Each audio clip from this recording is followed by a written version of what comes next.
Multiple dependency जिसको MVD कहा जाता है कब होता है कि जब एक एट्रीब्यूट जो हमारा टेबल का है वो मल्टीपल वैल्यूज को क्या करता है, हमें फाइंड आउट करने में मदद करता है। ठीक है ना। जब मल्टीपल डिपेंडेंसी कब होता है, जब एक एट्रीब्यूट की मदद से यानी कि एक कॉलम की मदद से हम जो मल्टीपल मल्टीपल वैल्यूज को हम लोग क्या करते हैं, फाइंड आउट कर लेते हैं। ठीक है। एक ही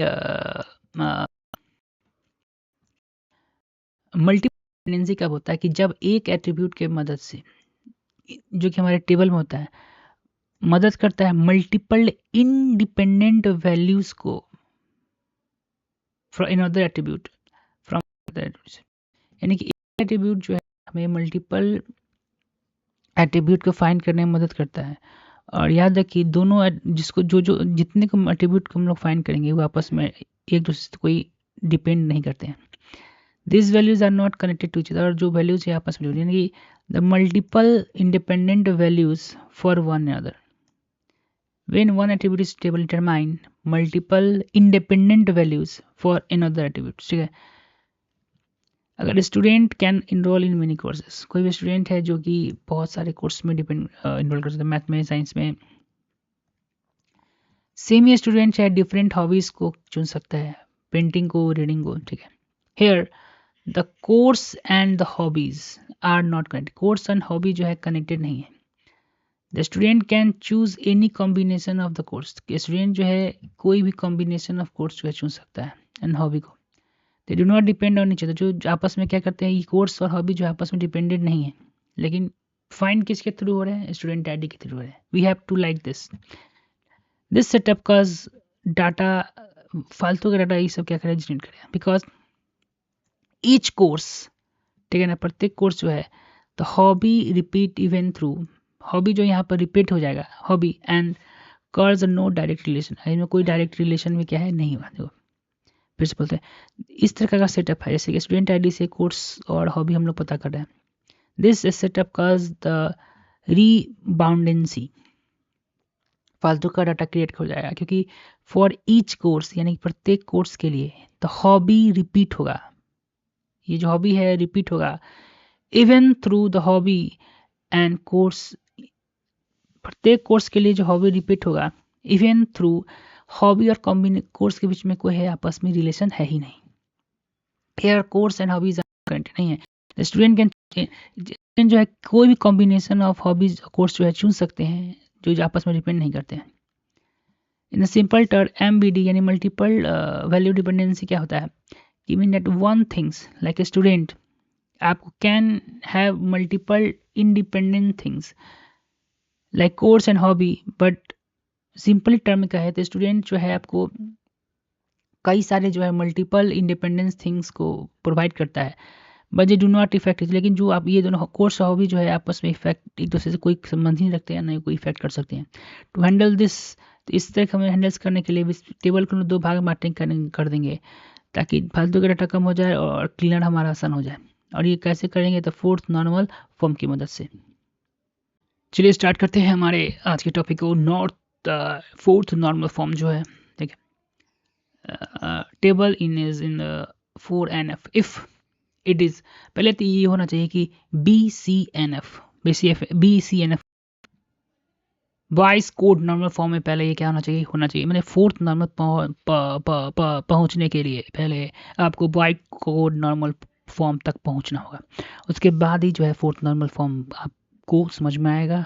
और चाहे डाटाबेस में हो, जो डाटाबेस में जो सिंप्लीफिकेशन होता है पहले हम उसकी बात करते हैं। ठीक है। तो यहाँ पे हम लोग क्या गया, थोड़ा आगे ही बढ़ गया। Fourth normal form it is already BSNF होना चाहिए। It has no multiple dependency, ठीक है ना, इसमें कोई मल्टीपल डिपेंडेंसी नहीं होना चाहिए। मल्टीपल डिपेंडेंसी हम देख चुके हैं, जब एक ही एट्रीब्यूट जो है वो कई सारे एट्रीब्यूट को आपको दे रहा हो, लेकिन कोई भी एट्रीब्यूट जो है जब कोई रिजल्टेंट एट्रीब्यूट है वो आपस में डिपेंड नहीं करते हैं। ठीक है, अनलेस दे आर ट्राइबल, यानी कि each multiple dependency on super की, मल्टीपल डिपेंडेंसी नहीं होना चाहिए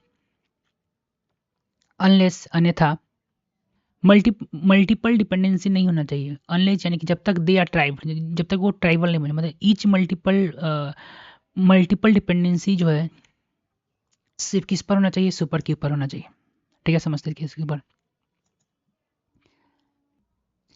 फोर्थ नंबर फॉर्म में जो हम कंडीशन देख रहे थे, इसमें पहला कंडीशन देखा था कि ये जो होना चाहिए BSNF होना चाहिए, बॉयज कोड नॉर्मल फॉर्म में होना चाहिए, meaning it does not have any functional dependency problem, functional dependency problem कोई नहीं होना चाहिए। ठीक है, दूसरा क्या होना चाहिए कि नो मल्टीपल डिपेंडेंसी होनी, यानी कि मल्टीपल डिपेंडेंसी नहीं चाहिए जब तक दे आर ट्राइबल्ड, यानी कि ट्राइबल मल्टीपल डिपेंडेंसी कब होता है, when attribute involved is a super key, they cannot uniquely identify each row.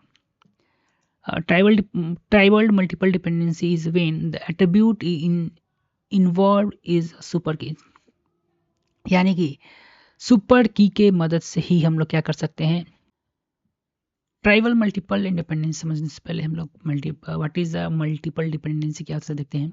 A multiple dependency means that from a single value of one attribute, एक single value यानी कि एक ही attribute के मदद से there can be multiple independent value for another attribute। ठीक है ना, multiple dependency means that for a single value of one attribute, एक ही attribute जो है there can be a multiple independent value for another, मतलब एक ही single attribute जो है आपको मल्टीपल जो है इंडिपेंडेंट वैल्यूज क्या करते हैं हमारे पास पहुंचाता है। Tribal multiple independency, tribal multiple dependency है, इसको समझने से पहले हम एक टेबल को देखते हैं। कंसीडर टेबल, यहाँ पर एक स्टूडेंट आईडी दिया हुआ है, कोर्स दिया हुआ है, हॉबी दिया हुआ है। ठीक है, here we can see that, हम यहाँ कह सकते हैं कि स्टूडेंट जो है वो हमें कोर्स के पास पहुँचाता है। ठीक है, स्टूडेंट से हम लोग क्या कर सकते हैं, कोर्स के पास पहुँच सकते हैं, कोर्स देता है। Because the student can take multiple course, student जो है मल्टीपल कोर्स ले सकता है। We can also say that, we can also say, हम लोग ये भी कह सकते हैं कि स्टूडेंट आईडी जो है वो हमको हॉबी भी दे सकता है। ठीक है, या स्टूडेंट आईडी जो मैं हॉबी के पास पहुंचा सकता है, because student can have multiple hobbies, क्योंकि स्टूडेंट के पास जो है मल्टीपल हॉबीज हो सकते हैं। ठीक है, now if student is a super की, ठीक है ना, स्टूडेंट हम मान लेते हैं एक सुपर की है। ठीक है, सुपर की यानी कि ऐसा कि जिसके मदद से हम लोग किसी भी रो को फाइंड आउट कर सकते हैं। देन दीज मल्टीपल डिपेंडेंसी, जैसे कि स्टूडेंट आईडी कोर्स को देता है और स्टूडेंट आईडी हॉबी तक भी पहुंचाता है, आर कंसिडर्ड ट्रिवियल्स। ठीक है ना, वैसा मल्टीपल डिपेंडेंसी जिसमें क्या कहते हैं सुपर की जो है इन्वॉल्व हो, या सुपर की के मदद से हम लोग जो है मल्टीपल एट्रीब्यूट के पास पहुंच सकते हैं, उसको हम लोग क्या कह सकते हैं, ट्राइबल कह सकते हैं। That is because the student ID is already unique, क्योंकि स्टूडेंट आईडी ऑलरेडी क्या होता है, यूनिक होता है। तो डिटरमाइन हमें रो को, जो कि क्योंकि स्टूडेंट आईडी जो है ऑलरेडी यूनिक है, so no extra independency information being add, तो हमें कोई भी एक्स्ट्रा इन्फॉर्मेशन जो है इसमें ऐड नहीं करना पड़ेगा, नहीं होगा। The unique the row, so the no extra dependency information being added, कोई भी एक्स्ट्रा जो है डिपेंडेंसी हम इन्वॉल्व नहीं होगा। अगर कम शब्दों में कहें तो स्टूडेंट आईडी जो है यहाँ पर सुपर की है, ऑलरेडी कंट्रोल एवरीथिंग, यहाँ पर सुपर आईडी स्टूडेंट आईडी जो ऑलरेडी सब कुछ कंट्रोल कर रहा है। The multiple value dependency does not effect design of table, तो मल्टीपल वैल्यू जो है वो डिजाइन के टेबल को क्या कर रहा है, यहाँ पे इफेक्ट नहीं कर रहा है। अब देखो, there are multiple dependency unless they trivials हम देख चुके हैं। ट्रिवियल्स में वैसा एट्रीब्यूट जो कि मल्टीपल वैल्यूज़ को मल्टीपल वैल्यूज डिपेंड, ऐसा एट्रीब्यूट जो कि मल्टीपल वैल्यूज़ को क्या कर रहा है, प्रोवाइड कर रहा है, जो आपस में डिपेंड नहीं है, अब वो सुपर की भी है, तो वहाँ पर जो है ट्राइबल बनता है। Tribal multiple dependency is when the attribute involve in a super की, वो एट्रीब्यूट जो है सुपर की हो, कि जो कि यूनिकली आइडेंटिफाई कर ले रो को। तो बोला है कि if one column in the table, जो स्टूडेंट हमारा आईडी हो सकता है, डिटरमाइन कर सकता है मल्टीपल अदर वैल्यूज़ को, लाइक कोर्स को और हॉबीज़ को, बट दे जो आपस में डिपेंड नहीं है, उसको हम लोग मल्टीपल डिपेंडेंसी कहते हैं।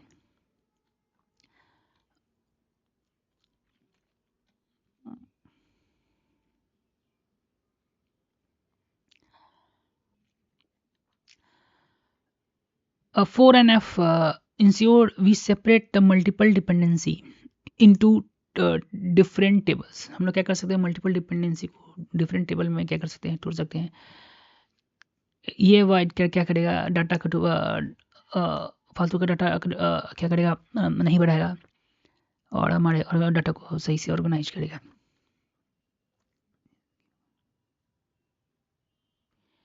NF4 version we can break our table. इसमें क्या कर सकते हैं, हम टेबल को दो भागों में तोड़ सकते हैं, एक स्टूडेंट आईडी में और एक कोर्स में. 101 101 मैथ्स है, एक साइंस है. स्टूडेंट एंड हॉबीज़ को तो हमने क्या किया, दो भागों में से बांट दिया. जो ये क्या करेगा, डाटा के रिडंडेंसी और make the table structure better. Table का स्ट्रक्चर जो है बेटर और यहाँ कुछ परफेक्ट लग रहा है. ठीक है, यहाँ पे जो लाइन है, नो मल्टीपल डिपेंडेंसी अनलेस, जब तक कि वो ट्राइवल नहीं होता. ट्राइवल मल्टीपल डिपेंडेंसी ऐसा डिपेंडेंसी है जहाँ पर जो एट्रीब्यूट जो है बता रहा है सुपर की हुआ. उस समय से हम समझने की कोशिश कर रहे थे और आखिरकार मतलब कि मेरा यहाँ तर्क निकल गया यहाँ पे कि देखिए यहाँ पर फोर्थ नॉर्मल फॉर्म में ना दो चीज़ यहाँ बोल रहा है कि टेबल जो हमारा पहले BSFNF सेटिस्फाई होना चाहिए, दूसरा मल्टीपल डिपेंडेंसी नहीं होना चाहिए जब तक कि दे आर ट्राइबल्स, जब तक कि वो ट्राइबल नहीं बन जाते. ट्राइबल कहने का मतलब है कि ईच मल्टीपल डिपेंडेंसी जो किस पर होना चाहिए, सुपर की पर होना चाहिए. यहाँ पर जो हमने टेबल जो यहाँ पर हम तोड़ रहे हैं, यहाँ पर हमारा ये सुपर की था, उस सुपर की को तो ये अभी ट्राइबल में नहीं है, इसको हम लोग ट्राइबल में लेकर आए हैं, तब जाकर ये क्या बना है, फोर्थ नॉर्मल फॉर्म में आया है. यही चीज़ यहाँ पे कह रहा है. हमारे पास एक कोर्स टेबल है, आप देख सकते हैं यहाँ पे कुछ स्टूडेंट आईडी दिया हुआ है और एक दूसरे में कोर्स दिया हुआ है, दूसरे में इंस्ट्रक्टर दिया हुआ है. ठीक है, if we try to add any course या instructor it might be lead to redundancy या NMLS. अगर एक्स्ट्रा कोई भी इंस्ट्रक्टर या कोर्स इसमें ऐड करते हैं तो क्या होता है, हमारे पास डाटा का इन्फॉर्मेशन ज़्यादा हो जाएगा और उसमें गलती होने के भी चांसेस बढ़ जाएंगे, गलती होने के चांसेस भी बढ़ जाएंगे. इसी का संविधान देता है NF5NF नॉर्मलाइजेशन. देखिए क्या होता है, we can decompose the table into three smaller table. अब इसी टेबल को हम लोग क्या कर रहे हैं, तीन छोटे छोटे टेबल में बांट रहे हैं. स्टूडेंट कोर्स में एक तरफ स्टूडेंट आईडी और एक तरफ कोर्स सिर्फ हम लिए हैं. कोर्स और इंस्ट्रक्टर में एक तरफ सिर्फ कोर्स लिए हैं और एक तरफ सिर्फ इंस्ट्रक्टर लिए हैं. स्टूडेंट और इंस्ट्रक्टर में हमने सिर्फ स्टूडेंट लिया है और इंस्ट्रक्टर लिया है. When we need to know all information, अगर हमें इंफॉर्मेशन चाहिए, ठीक है, when we need to know, अगर हमें कभी भी ज़रूरत पड़ता है सभी इंफॉर्मेशन का जानने के लिए, तो इस टेबल को हम लोग क्या कर सकते हैं, रिज्वाइन कर सकते हैं. टेबल कुछ फिर हम इस तरीके से बना सकते हैं बना सकते हैं विदाउट एनी लूजिंग डाटा, बिना कोई भी डाटा को लूज किए हुए. ठीक है, और ये भी इंश्योर हम कर सकते हैं कि नो रीबाउंडेंसी, यानी डाटा का डुप्लीकेसी, यानी डाटा जो है फालतू का डाटा नहीं क्रिएट करें. ठीक है, अब when we need to know all information we can design this table without losing any data. जब हम लोग कोई भी जब इंफॉर्मेशन को ज़रूरत पड़ेगी हमें, जब ऑल इन्फॉर्मेशन को जानना हो तो उस डाटा को हम रिज्वाइन करेंगे तो कोई भी डाटा हमारा जो है लूज नहीं होगा. तो ये तो एग्जाम्पल को पहले हम समझें. अब देखिए डेफिनेशन क्या कर रहा है कि फिफ्थ नॉर्मल फॉर्म का कंडीशन क्या है कि पहला जो है फिफ्थ नॉर्मल फॉर्म को हम लोग प्रोजेक्ट ज्वाइन नॉर्मल फॉर्म में कहते हैं. पहले जो है इट ऑलरेडी 4NF होना चाहिए, हमारा टेबल जो है फोर्थ नॉर्मल फॉर्म होना चाहिए. It can not be further decompose. Fourth normal form में जो है इसके बाद इसको हम लोग डिकम्पोज नहीं कर सकते, यानी इसके बाद हम टेबल को स्प्लिट नहीं कर सकते हैं. स्मॉलर टेबल में without losing data, it can not be further decompose into a smaller table without losing data. तो क्या कर सकते हैं इसको हम लोग, अगर ये फोर्थ नॉर्मल फॉर्म में है तो इसको हम लोग क्या कर सकते हैं, डिकम्पोज नहीं कर सकते हैं स्मॉलर टेबल के फॉर्म में बिना डाटा को लूज किए हुए.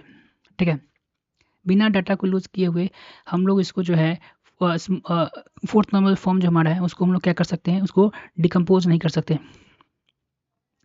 यानी कि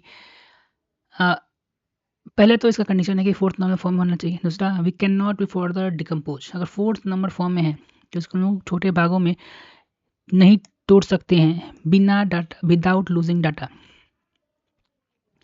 बिना इसको हम लोग क्या कर सकते हैं, फोर्थ टेबल में यानी छोटे छोटे भागों में अब उसको हम लोग क्या कर सकते हैं, स्प्लिट नहीं कर सकते हैं बिना डाटा को लूज किए हुए। ठीक है। Why is F N needed, यानी कि अगर ये जो हमारा टेबल है फिफ्थ फॉर्म में है, अगर उसको हम लोग फिर से स्प्लिट करते हैं तो वहाँ पर हम डाटा को जो क्या करना पड़ता है, लूज करना पड़ सकता है। यहाँ पर कह रहा है कि विदाउट लूजिंग डाटा आप जो है, अगर आपका टेबल जो है फिफ्थ फॉर्म में है तो आप जो है टेबल को स्प्लिट नहीं कर सकते। F and deal with the joint dependency if your table can B split into multiple. अगर किसी भी टेबल को हम लोग जो है एफ फिफ्थ नॉर्मलाइजेशन करते हैं, इसमें एग्जाम्पल भी देखा था हमने, क्या करते हैं मल्टीपल टेबल्स में हमारा जो डाटा है बढ़ जाता है, उसके बाद उसको हम लोग फिर से रिज्वाइन करते हैं तो बिना कोई इंफॉर्मेशन को लूजिंग किए हुए क्या करता है वो, इट इज़ इन F5 हमें दे देता है। कोई भी इंफॉर्मेशन जो है मल्टीपल टेबल्स में डिकम्पोज सकता है और रीजॉइनिंग होने के बाद फिर वो सिंगल टेबल को दे सकता है बिना कोई डाटा को लूज किए हुए, तो वो टेबल जो है F5 एंड नॉर्मलाइजेशन है। ये इंश्योर करता है कि डाटा जो हमारा डुप्लीकेसी ना हो, कोई भी उसमें गलती ना हो, बिन हम जो है कंबाइन कर रहे हो इन्फॉर्मेशन को बैक टुगेदर। ठीक है। एग्जाम्पल को हमने जो है वो समझ लिया। यहाँ पे एक शब्द है ज्वाइन डिपेंडेंसी। ज्वाइंट डिपेंडेंसी जो है ये टर्म जो है रिलेशनल डाटाबेस में मैनेजमेंट सिस्टम में जो है स्पेशली यूज किया जाता है, पर्टिकुलरली जो है नॉर्मलाइजेशन के केस में, डाटाबेस नॉर्मलाइजेशन के प्रोसेस में। ये प्रॉपर्टी है डेट ये दिखाता है, इंडिकेट करता है स्पेसिफिक रिलेशन को, एक खास रिलेशन को दिखाता है between the columns in the table, column के बीच में दिखाता है, कॉलम का जो रिलेशन आप उसमें दिखाता है।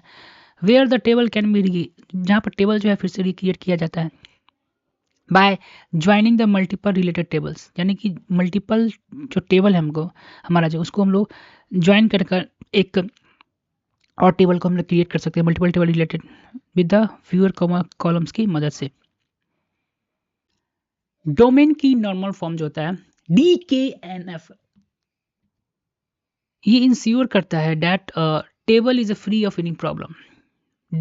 डोमेन की नॉर्मल फॉर्म में जब आप आ जाते हैं टेबल के, तो ये एक ऐसा फॉर्म होता है जहां पर न के बराबर यहाँ पर एरर्स आपको मिलेंगे। टेबल जो है फ्री है सभी प्रॉब्लम से, जैसे कि डाटा के डुप्लीकेसी से, कोई भी उसमें रूल का डाटा हमारा कंसिस्टेंट होना चाहिए, यानी कि पूरा सही होना चाहिए। ऑल रूल जो है जितना भी डाटा में फॉलो करते हैं सभी जो वहाँ स्ट्रिक्टली है फॉलो करना होना चाहिए।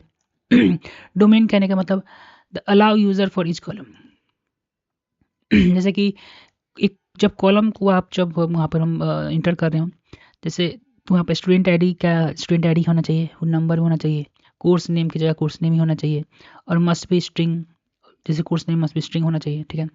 कीज़ का जैसे rules about how different columns, यहाँ पे जो कीज़ में है कि कैसे जो है डिफरेंट कॉलम्स को हम लोग क्या कर सकते हैं, कंबाइन करें यूनिकली आइडेंटिफाई करने के लिए।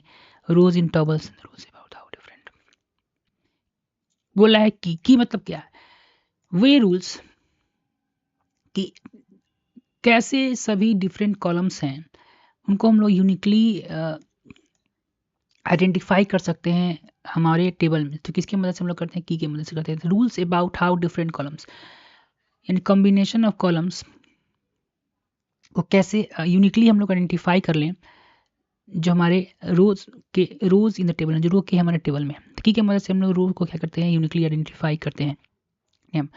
Y DKNF is important, ultimately normal form DKNF is highest, ये जो है हाईएस्ट फॉर्म ऑफ नॉर्मलाइजेशन है जो कि इंश्योर करता है कि टेबल जो हमारा पूरा कंप्लीट रिश्यू हो, जिसमें डाटा का डुप्लीकेसी ना हो, कोई भी प्रॉब्लम ना हो और मल्टीपल इंडिपेंडेंसी ना हो। तो the problem that can be cause in, ऐसा एनोमलीज मतलब जो प्रॉब्लम, जैसे कि इंसर्शन का, डिलीशन का, अपडेशन का जो में जो गलतियाँ आती हैं, या प्रॉब्लम डेट कैन डाटा को हमारा करेक्ट इनकरेक्ट कर सकता है या इन डाटा को इनकन्सिस्टेंट बना सकता है, वो सब नहीं होना चाहिए। मल्टीपल डिपेंडेंसी नहीं होनी चाहिए। When one column determine the several values in another. Multiple depend क्या है, एक कॉलम जो आपको सेवरल जो है कॉलम को वैल्यू दे देता है और वो आपस में इंडिपेंडेंट नहीं होता है, तो वो सब नहीं होना चाहिए। सिंपल टर्म में क्या है, इफ इन द डीकेम is means everything is follow the strict rule. Column जो हमारा पूरी स्ट्रिक्टली फॉलो होना चाहिए, रूल को फॉलो होना चाहिए। Each column contain only valid value, each contain random data किसी कॉलम में नहीं होना चाहिए। The relation between the columns are clearly based on key, relation हमारा जो होना चाहिए कॉलम में की बेस पर होना चाहिए। नो वायर्ड कनेक्शन, आप लोग इन कन्फ्यूजिंग इंडिपेंडेंसी नहीं कर दें, वहाँ पर ना होना चाहिए। डाटा का डुप्लीकेसी नहीं होना चाहिए, कोई वायर कनेक्शन डाटा में अनवायर्ड वियर्ड जो कॉम्बिनेशन ऑफ डाटा का एग्जिस्ट नहीं करना चाहिए। ठीक है। if a student table, the domain student id only allow unique identity, student id and course can only a valid course name and we follow these rules perfectly, the table is dnkf, यानी कि domain की normal form. यानी कि अगर student का table है तो वहाँ पर हमारा स्टूडेंट आईडी जो है यूनिक स्टूडेंट आईडी हमारा वहाँ पर की का काम करेगा, और कोर्स जो है वैलिड कोर्स नेम के साथ वहाँ पर हमको गिव देगा, अगर जो है वो परफेक्टली जो है यहाँ पर डीएनके फॉलो करता है तो।